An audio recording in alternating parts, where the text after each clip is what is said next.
For today's video mga kamais, mag-iikot na naman tayo sa maisan natin. Andito tayo ngayon sa pinaka-boundary ng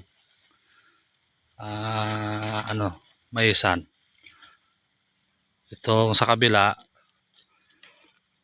sa pinsan ko din to. Ito yung sa atin. Yan. Ito yung pinaka-boundary namin na yan yung sa atin. Yan.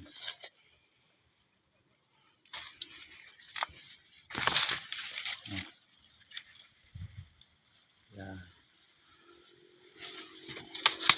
Ayan, nabunga ng mais natin dito sa pinaka-boundary niya.